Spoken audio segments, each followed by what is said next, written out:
நம்முடைய தந்தையாகிய இறைவனிடமிருந்தும் அவருடைய குமாரனாகிய கிறிஸ்து இயேசுவிடமிருந்தும் நம் அனைவருக்கும் அருளும் சமாதானம் உண்டாயிருப்பதாக. ஆமேன்.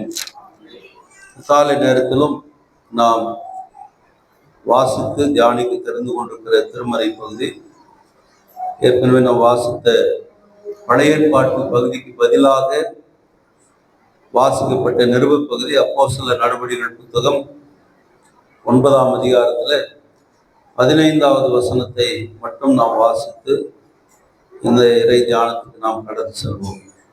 9:15. அதற்கு ஆண்டவர், நீ போ, புற ஜாதிகளுக்கும் ராஜாக்களுக்கும் இஸ்ரவேல் புத்திரருக்கும் என் நாமத்தை சுமந்து கொண்டு போவதற்கு அவன் நான் தெரிந்தெடுத்த பாத்திரம்.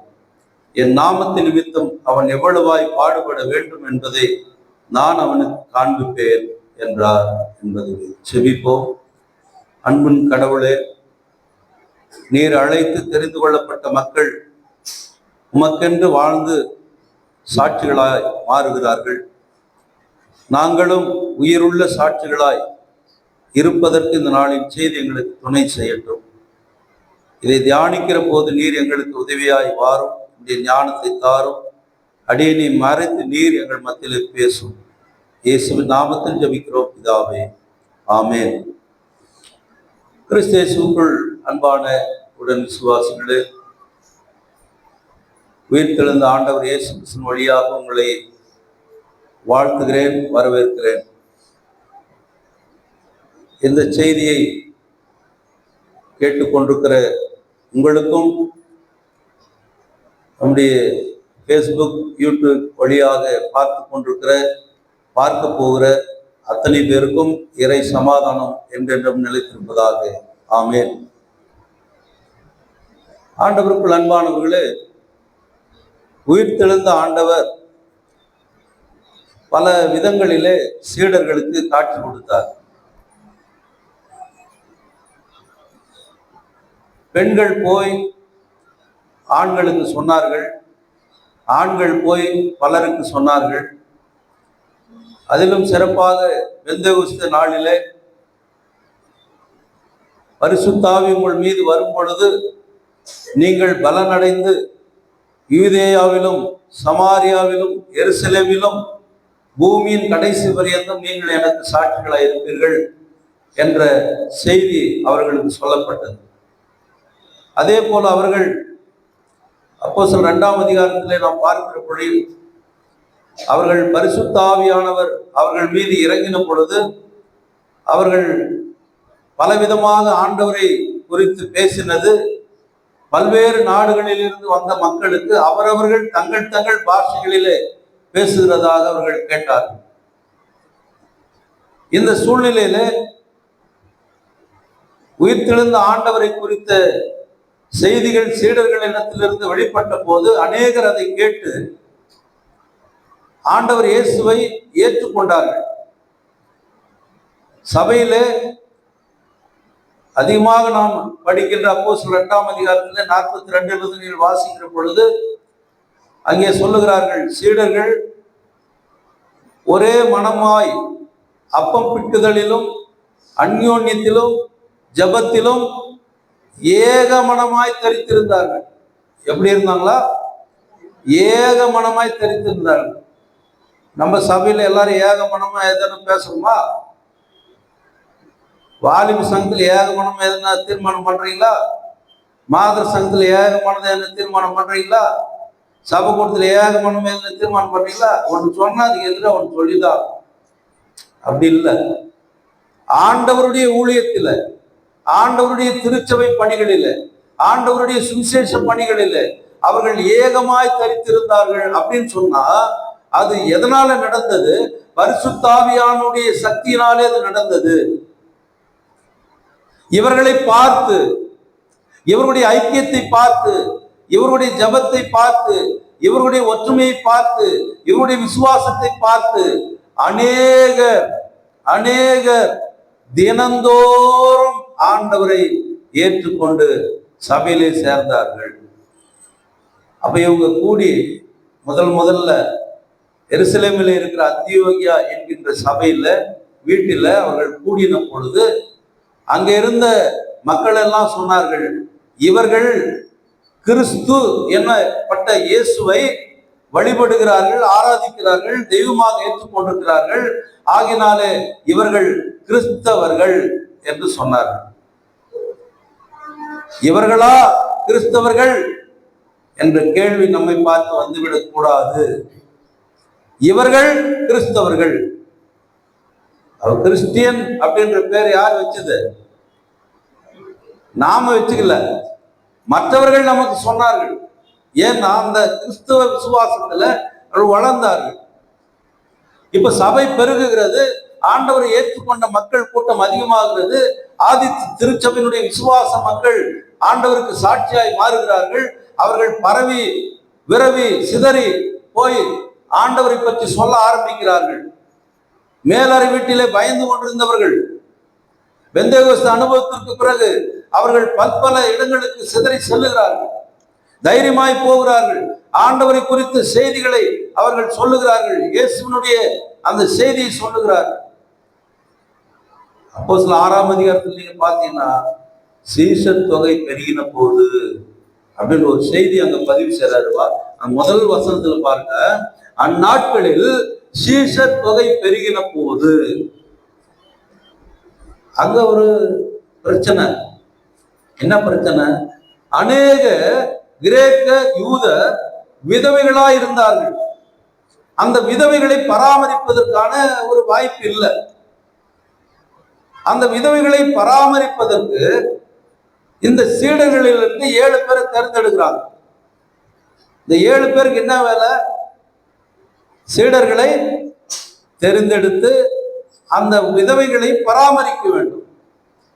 விதவைகளை பராமரிப்பது அதுதான் அவங்களுக்கு வேலை. ஆனால் அதிலே 2 பேர் வித்தியாசமா இருக்கிறாங்க.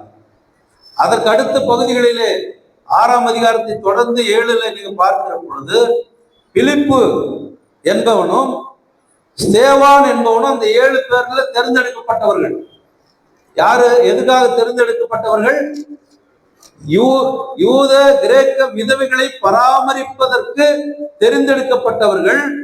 பிலிப்பு, ஸ்தேவான், பிராகோரோ, நிக்கானோர், தீமோன், பெர்மனா, யூத மார்க்கத்தை சேர்ந்த அந்தியோக்கிய பட்டணத்தாகிய நிக்கோலோ என்ற இவர்களை தெரிந்தெடுத்து அப்போஸ்தலர்கள் முன்பாக நிறுத்தி ஜெபித்து இவர்கள் மேல் கை வைத்தார்கள்.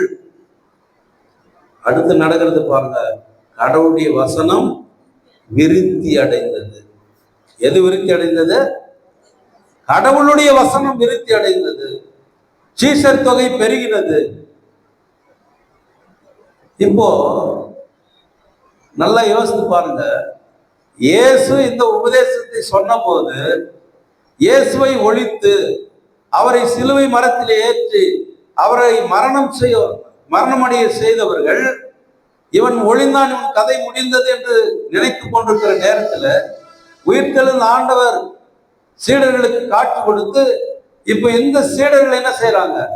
அந்த இயேசுடைய உபதேசத்தை சொல்ல ஆரம்பிக்கிறார்கள். இப்ப சொல்ல சொல்ல இந்த விஷயம் பரவி பரவி பரவி அநேக மக்கள் ஆண்டவர் இயேசுவை ஏற்றுக்கொள்ள ஆரம்பித்த போது யோத பக்தி வைராக்கியத்தில் இருக்கிற மக்களுக்கு முடியுமா? என்னடா இது, இவனுக்கு முடிஞ்சானுங்க கதைன்னு பார்த்தா அதிகமா ஆயிடுச்சு அப்படின்னு சொல்றாங்க. அது ஒரு பாட்டு ஒண்ணு நீங்க பாடி டான்ஸ் எல்லாம் போடுறீங்க இல்லையா? கிறிஸ்தவன் டிஸ்டர்ப் பண்ணாது. அதுல என்ன வருது? அவன் கொட்ட கொட்ட உயர்வான், வெட்ட வெட்ட. செப்டம்பர் 5ஆம் தேதி என்ன விசேஷம்? செப்டம்பர் 5ஆம் தேதி என்ன விசேஷம்? Teachers day. எதுக்கு வச்சாங்க அதை? டாக்டர் ராதாகிருஷ்ணன். யார் அவரு? ஜனாதிபதியா இருந்தவரு, ஆசிரியர். என்ன ஆசிரியர் அவரு? சரி, ஏதோ ஒரு ஆசிரியர் உள்ள அவர் சொன்னார் ஒரு வார்த்தை, கிறிஸ்துவின் மேல கை வைக்கிறது. ஏன் அவனுக்கு மோட்டு பூச்சி மாதிரி. நீ ஒரு மோட்டு பூச்சி நசுக்கிட்டேன்னா எப்படி அது பெருகிடும் வீட்டுக்குள்ள. அந்த மாதிரி அவங்களுக்கு தொடவே தொடாது அப்படின்னு சொல்லுவார். ஆனால் இந்த சூழ்நிலையில இவர்கள் வளர வளர எதிராளிகளுக்கு கோபம் அதிகமாகுது. என்ன இது, நம்ம யூத மார்க்கத்தில் இருக்கிறோம், இது ஒரு கிறிஸ்துவ மார்க்கம் புதுசா உருவாகி இருக்குது, இதை நம்ம என்ன செய்யணும், அழிக்கணும். அப்ப சனகரிம் சங்கம் இயேசுவை குற்றவாளியாக தீர்ப்பிட்ட அந்த சனகரிம் சங்கம் ஒரு புதிய முடிவை எடுக்கிறது. என்ன முடிவை எடுக்கிறது? இந்த கிறிஸ்தவர்களை அடக்கி ஒடுக்குவதற்கு ஒரு சில ஆட்களை நம்ம தேர்ந்தெடுக்கணும் அப்படின்னு ஒன்ன அங்க ஒரு ஆள் இருந்தான், வாலிபன்.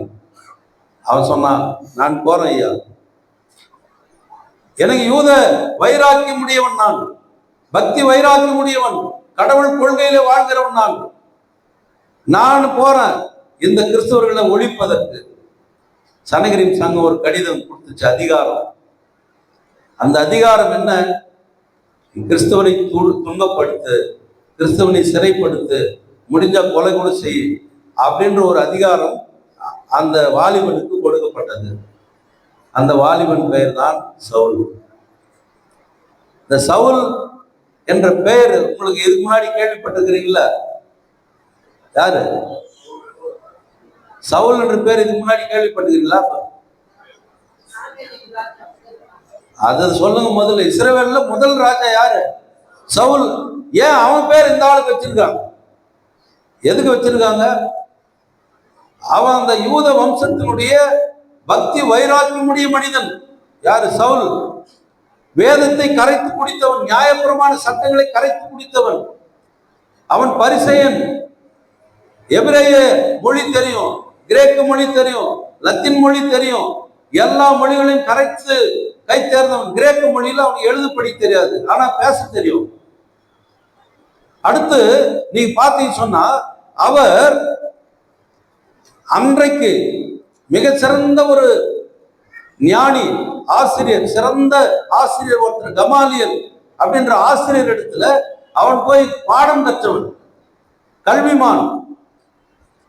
அவன் ஒரு வித்தகன், போர் பயிற்சியிலே தேர்ந்தவன். இது போன்ற பலவிதமான வரங்களை பெற்றவன். ஆனால் கொஞ்சம் தவளோன்னு தான் இருப்பார். அவர் முகத்தை பார்த்தா அவ்வளவு விருப்பப்பட்ட முகமா இருக்காது, ஒரு மாதிரி கோர முகமா இருக்கு.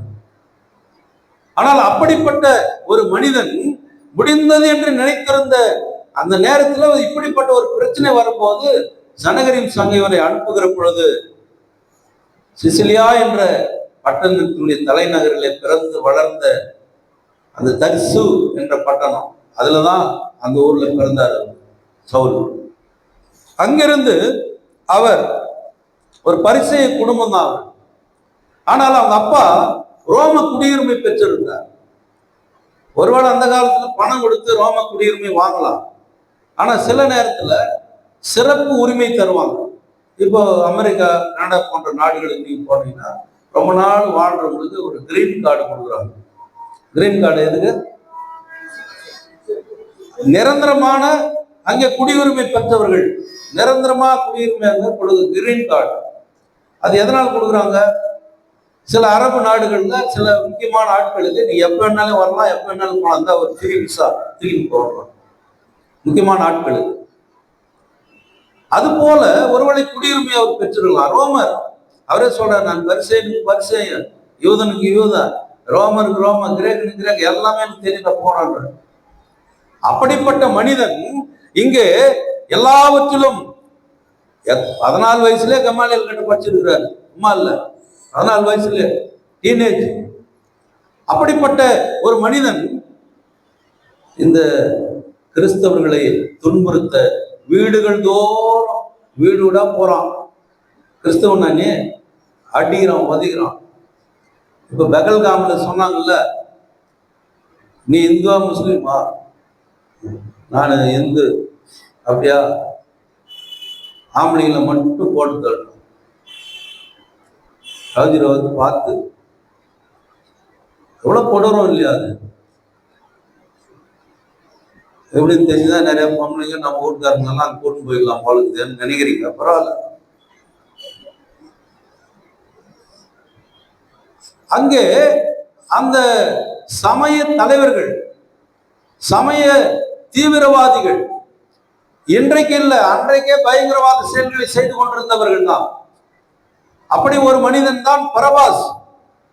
யூத வைராக்கியம் உள்ள தீவிரவாதி அவன். யூத ஆட்சியை, தாவீதின் ஆட்சியை நிலைநிறுத்துவதற்கு ஆயுதம் ஏந்தி போராடினவன் பரபாஸ். அவன் கூட கொஞ்சம் கள்ள தொடர்பு வச்சிருந்தோம்னா யூதாஸ்.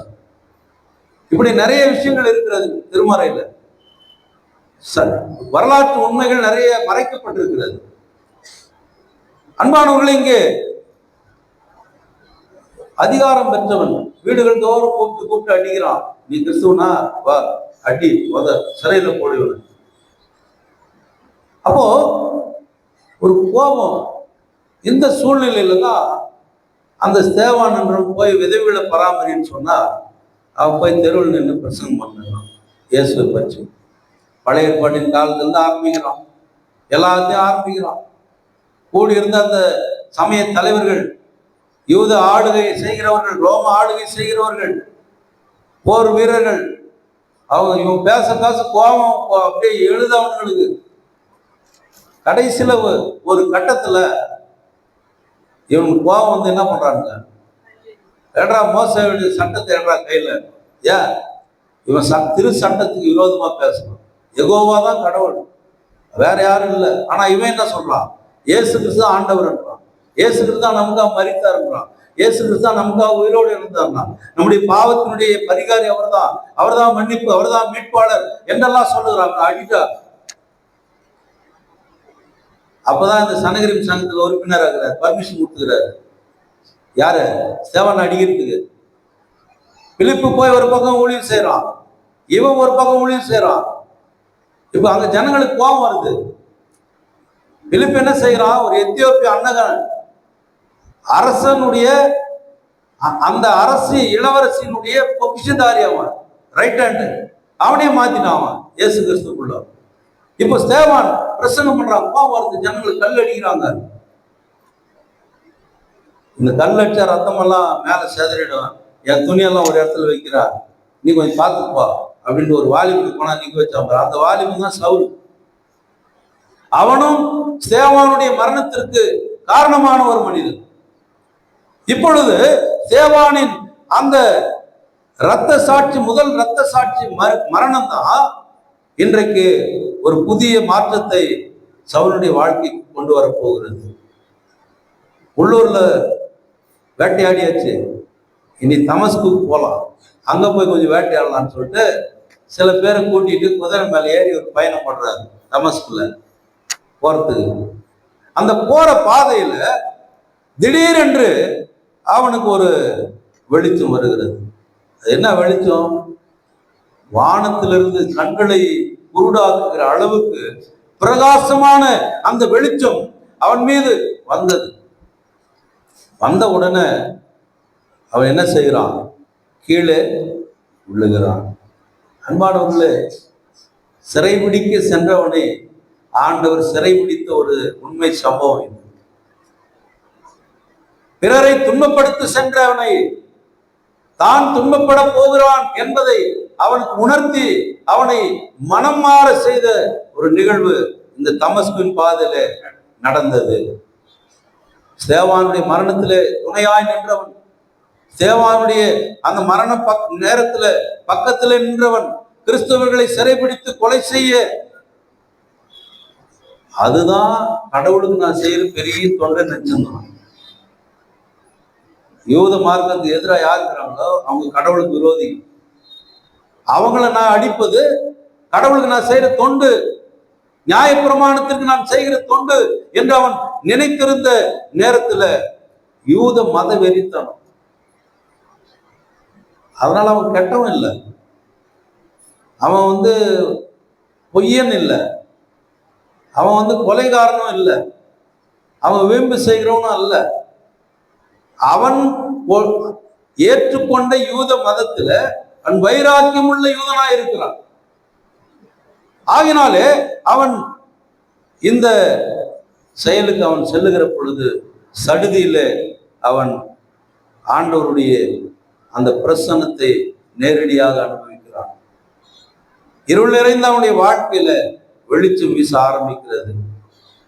உயிர்த்தெழுந்த ஆண்டவரை நேரடியாக சந்திக்கிற அனுபவத்தை அவரும் பெறுகிறார். அவரோடு உறவாடுகிறார், உரையாடுகிறார், பேசுகிறார், கடவுளோடு பேசுகிறார்.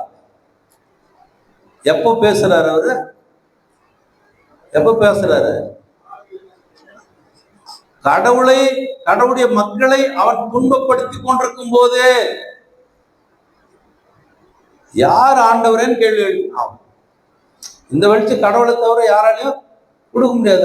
அவன் பேச்ச ஆரம்பிக்கும் போது அப்படிதான், யார் ஆண்டவரே அப்படின்றான். நீ துன்பப்படுத்துகிற கிறிஸ்து நான் தான். கிறிஸ்துவ எப்படி துன்பப்படுத்துறது?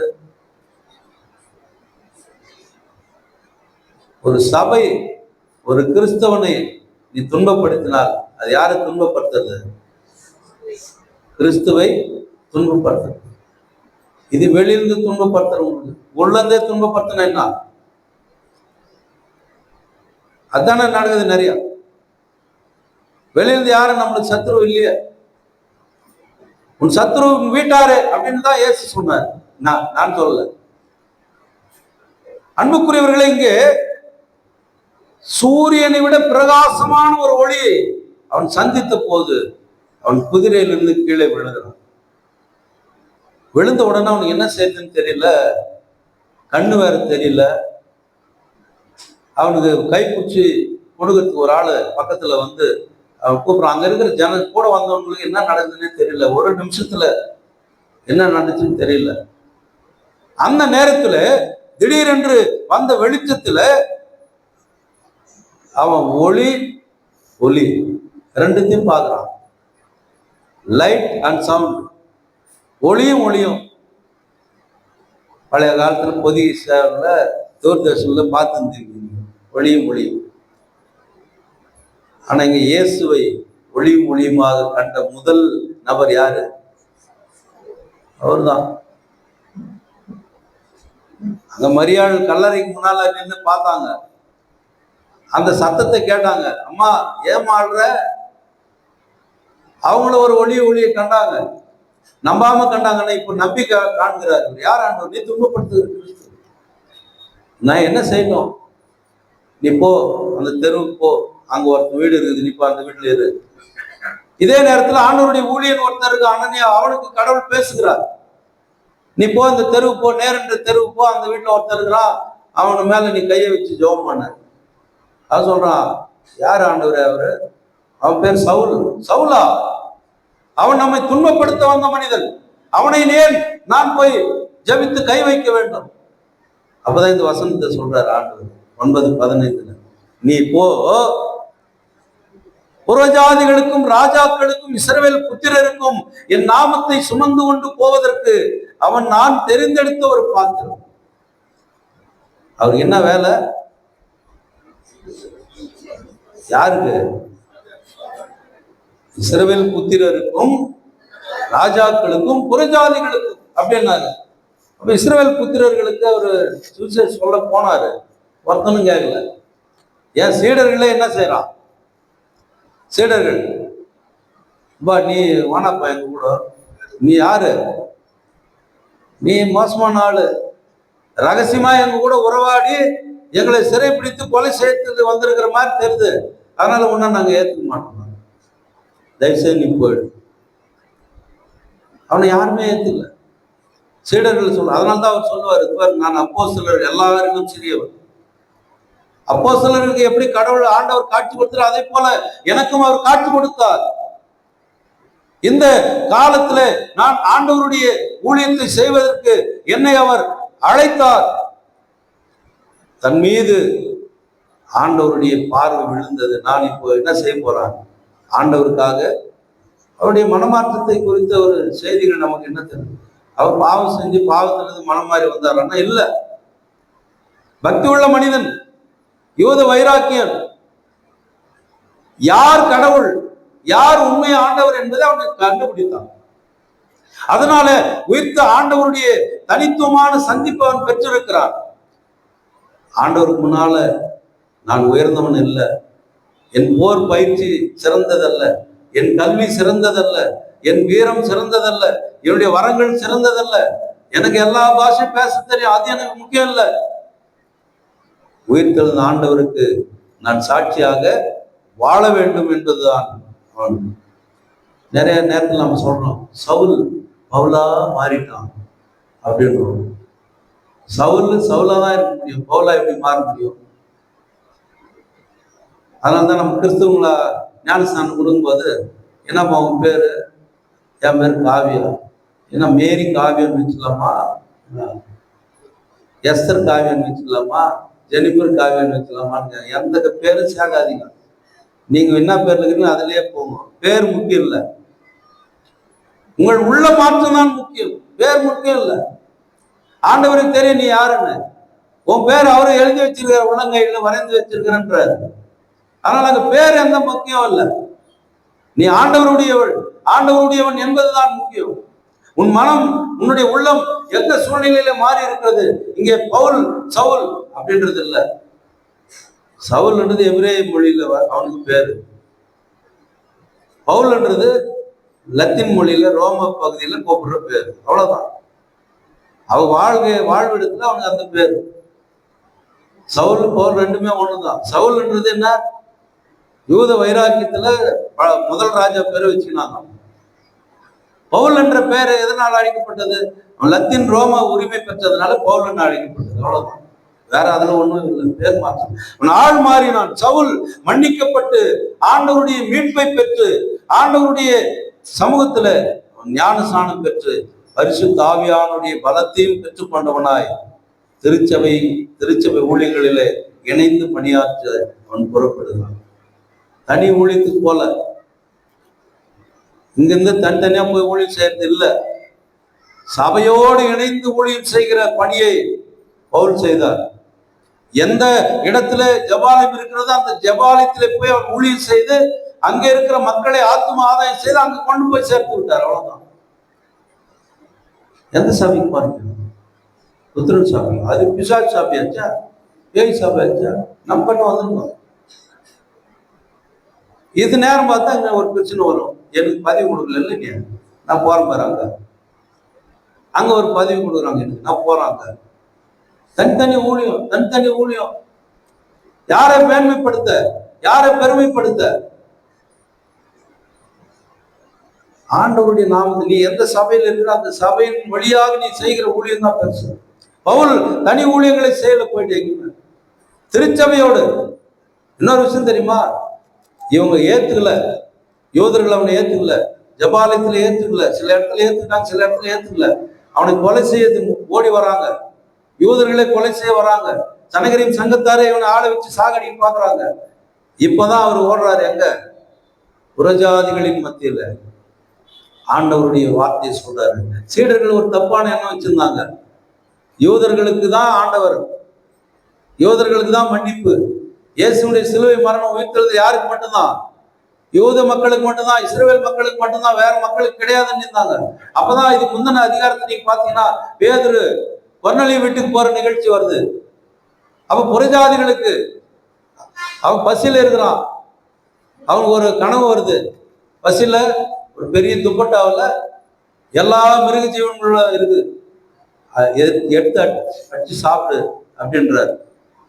அவர் சொல்றாரு, என்ன கடவுளை, குழம்பு உள்ள பொருளெல்லாம் நம்ம சாப்பிடுறது இல்ல, குழம்புனாக்கா நீங்க கறி குழம்புன்னு வச்சுக்காதீங்க. இந்த காலில் குழம்பு இருக்குல்ல, குதிரை இந்த மாதிரி இருக்கிற இதெல்லாம் நம்ம சாப்பிடுறது இல்லைன்னு பைபிள்ல பழைய ஏற்பாட்டின் காலத்துல சொல்லியிருக்கிறாரு. ஆனா இப்போ அதெல்லாம் எடுத்து அடிச்சு சாப்பிடுறிய, எப்படி இது முன்னுக்கு பின்ன முரணா இருக்கு. இப்படி சொல்லினே இருக்கும்போது தான் கொர்நேலியு வீட்டுல ஆள் வந்துட்டான் அவன் வீட்டுக்கு. எங்க முதலாளி உன்னை கூட்டினா சொன்னாரு, ஆண்டவர் வெளிப்படுத்தினாரா, நீ வந்து ஆண்டவரை பற்றி சொல்லு. பேதுரு அவன் வீட்டுக்கு போறான். போயிட்டு வந்து சீடர்களுக்கு சொல்லுறா, புறஜாதிகளின் மத்தியிலும் ஆண்டவருடைய நாமம் மகிமையடைந்தது. இப்போ இதே சவுல் சொன்னா கேட்கல. அவன் வந்து சொல்றான், புறஜாதிகள் எல்லாம் இயேசு ஏற்றுக்கிறாங்க. அவன் ஏற்றுவேன், நீ வானா தயவு செய்து போயிடுப்பான்ட்டான். அந்த சூழ்நிலையில ஆண்டவர் பவுலை தன்னுடைய ஊழியத்துல சுவிசேஷகனாக அழைத்த 3 மிஷினரி பயணங்களை செய்கிறார். ஏறக்குறைய 13 கடிதங்கள் பைபிள்ல உங்களுக்கு ஏற்கனவே நான் சொல்லியிருக்கிறேன். இயேசுவை பற்றிய சங்கதியை முதல்ல எழுதினவர் யாரு? இயேசுவை பற்றி முதல்ல எழுதுனது யாரு? அது பழைய ஏற்பாடு காலத்துல மறைமுகமா எழுதியிருக்கிறாங்க. நேரடியா இயேசுடைய வரலாறு முதல்ல எழுதுன ஒரு யார்? நாங்க பவுல் தான். முதல் புத்தகம் எது? அது சுவிசேஷத்துல 1 தெசலோனிக்கேயர் எழுதின நிருபம். நல்லா ஞாபகம் வச்சு, 1 தெசலோனிக்கேயர் எழுதின நிருபம் தான் முதல்ல. இந்த சங்கதிகள் எல்லாம் அப்போஸ்தலர் நடவடிக்கை புத்தகத்தை எழுதுனது யாரு?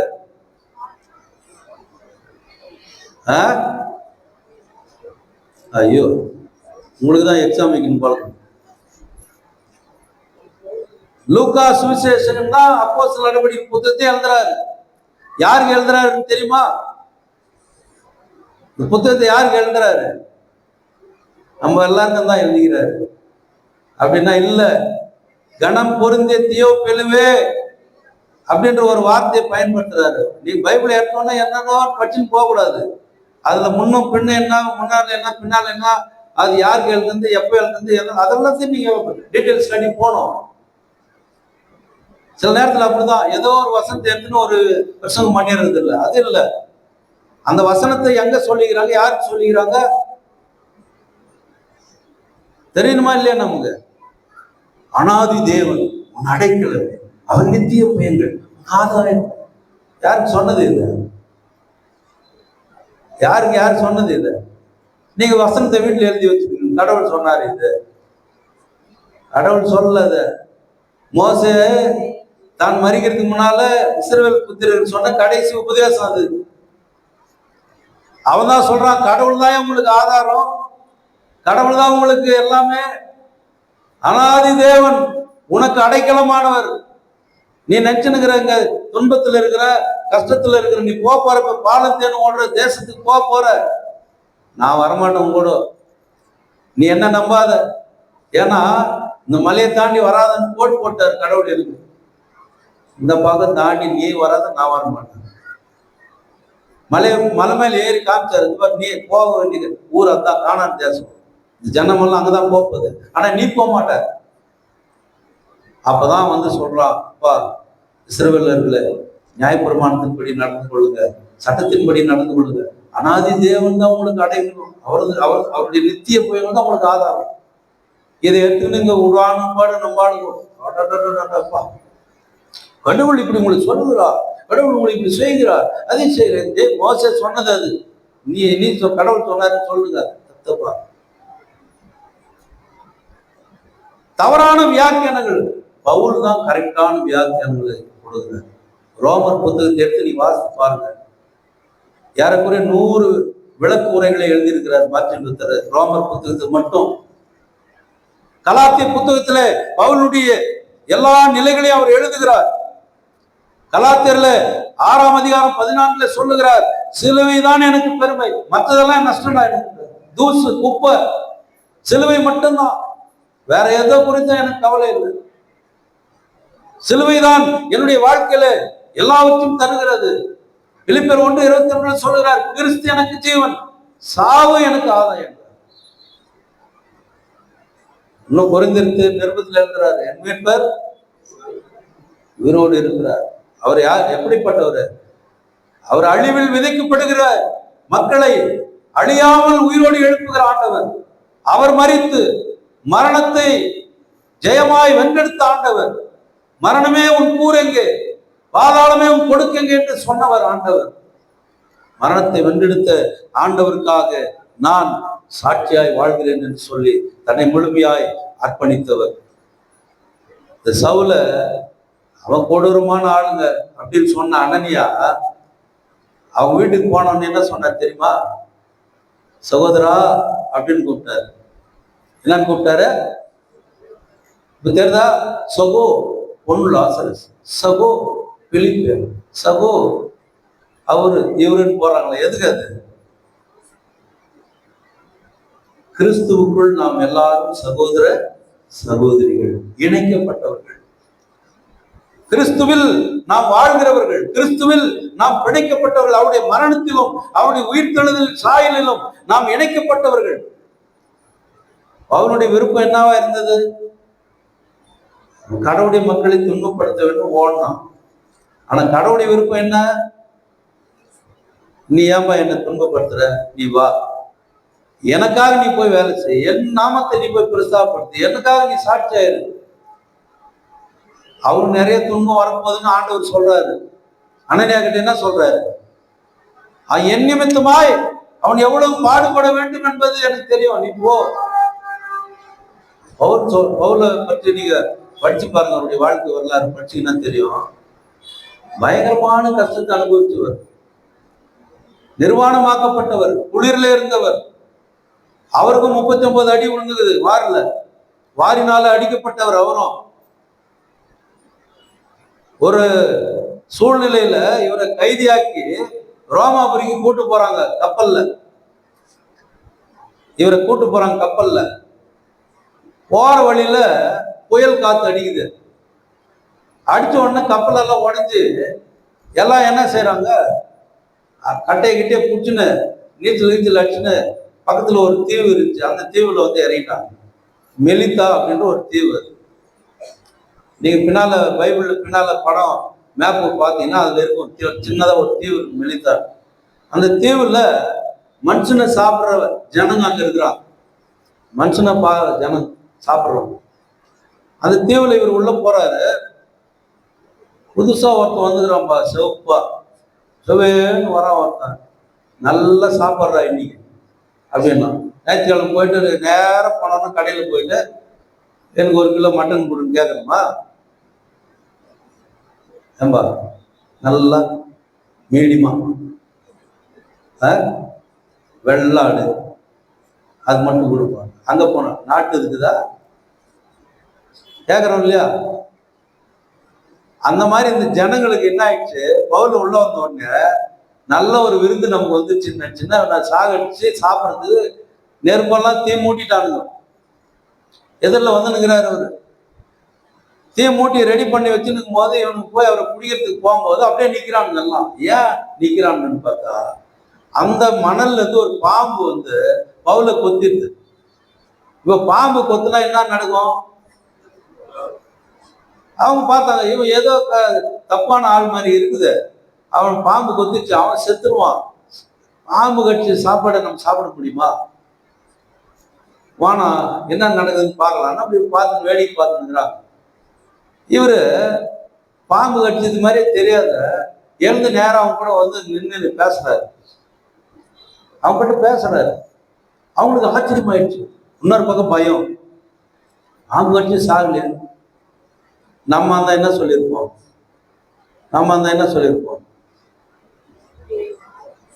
இப்போ பாம்பு கடிச்சு சாலை எவ்வளவு விஷம் சொன்னாக்கோப்பா அப்படின்னு நான் சொல்லி. ஆனா பவுல் என்ன செய்யல, மறிக்கவில்லை. அந்த தீவிலே அவன் வாழ்ந்து அத்தனை என்று ஒரு பட்டணத்துக்கு போறாரு. அங்க போனா ஒரு வழிபாடு நடந்துருக்குது. அறியப்படாத கடவுள்னு எழுதி வச்சிருந்தாங்க. பார்த்தாரு, என்னப்பா இது? எங்க கடவுள் இதுதான். ஆமா, உங்க கடவுள் இதுதான். இது யாருன்னு நான் உங்களுக்கு சொல்லணும் இல்லையா அப்படின்னு ஆரம்பிச்சுட்டு வந்து சொல்லி ஏசுதாம்பா அவரு அப்படின்னா. அத்தனை பட்டணம் முழுசும் ஆண்டவர் ஏற்றுட்டாங்க. தெசலோனிக்க பட்டணம், ரோம பட்டணம், கலாத்திய பட்டணம், கொரிந்து பட்டணம், எல்லா பட்டணங்களிலும் சென்று ஆண்டவருக்காக நித்தியமாய் இன்றைக்கும் நாம் பேசுகிற அளவுக்கு அவன் ஒரு சிறந்த உயிருள்ள சாட்சியாய் வாழ்ந்தார். இன்றைக்கு நாம் ஆண்டவரை ஏற்றுக்கொண்டிருக்கிறோம். ஆண்டவருடைய பிள்ளைகளை நாம் வாழ்ந்து கொண்டிருக்கிறோம். ஆண்டவருக்காக நாம் என்ன செய்ய போகிறோம்? நாளைய தினத்திலிருந்து நாம் ஒரு காரியத்தை செய்ய போகிறோம். ஆண்டவருக்காக சிறு பிள்ளைகளை நாம் சந்திக்க போகிறோம். சிறு பிள்ளைகளை இயேசுவின் நாமத்துல ஆசீர்வதிக்கு புறப்பட போகிறோம். நீங்க என்ன செய்ய போறீங்க? சபை மக்கள் என்ன செய்ய போறீங்க? இதுவும் பவுலுடைய ஒரு ஊழியம்தான். எந்த ஊழியத்திற்கு நீங்கள் உங்களை இணைத்துக் கொள்ளுங்கள். இல்லை என்று சொன்னால் நீங்கள் இந்த ஊழியத்துல நீங்கள் பங்கு பெற வேண்டும் என்று சொன்னால் இவர்களுக்காக ஜெபியுங்கள். நம்முடைய 7 மையங்களுக்கு நாம் போய் செய்ய போகிறோம். அங்க போற டீச்சர்ஸ்க்காக ஜெபம் பண்ணுங்க, அங்க வர்ற பிள்ளைகளுக்காக ஜெபம் பண்ணுங்க. அந்த பிள்ளைகளுக்கு வாய்ப்பு கிடைச்சா நீங்க போய் அந்த சென்டரை சந்திங்க. உங்க ஏரியால ஒரு சென்டர் நடக்குது, என்னப்பா அங்க நடக்குது, ஏபிஎஸ்ஆ யாருன்னா பார்த்து நமக்கு என்ன அப்படின்னு போகாதீங்க. நீ போய் பாருங்க. அங்க உங்க வீட்டு பக்கத்துல ஒரு சென்டர் நடக்குதா, நீ போய் பாருங்க. நீ போகும்போது லட்டு வாங்கிட்டு போகாதீங்க, சாக்லேட் வாங்கிட்டு போகாதீங்க, கேக் வாங்கிட்டு போகாதீங்க, பால்பழம் வாங்கிட்டு போகாதீங்க, ஜூஸ் வாங்கிட்டு போகாதீங்க. சும்மா போய் டீச்சர் எப்படி இருக்கிறாங்க, பிள்ளைங்க எப்படி இருக்கிறாங்க, ஒரு விசாரணை விசாரிச்சுட்டு வாங்க. அது அவங்களுக்கு ஒரு பலம். எப்படி பவுலுக்கு ஆண்டவர் காட்சி ஒரு பெரிய பலமாய் மாறினதும், அதே போல உங்களுடைய காட்சி அவர்களுக்கு பலமாய் மாறட்டும். ஆண்டுடைய சுவிசேஷ பிரபல்யத்தில் நீங்களும் பங்கடையுங்கள். பவுலை போல இல்லாவிட்டாலும் நாம் நம்மால் இயன்ற ஊழியத்தை ஆண்டவருக்காக செய்ய சாட்சியாய் புறப்படுவோம். கர்த்தர் தாமே இந்த வார்த்தைகளை கொண்டு நம்மை ஆசீர்வதித்து காப்பாராக. ஆமேன். எல்லா புத்திக்கும் மேலான தேவ சமாதானம் நம் இருதயங்களில் சிந்தனைகளிலும் கிறிஸ்து இயேசுக்குள் காத்துக்கொள்வதாக. ஆமேன். திருமண அறிவிப்புகளை கேட்போம். நம்முடைய திருச்சபை சார்ந்த திரு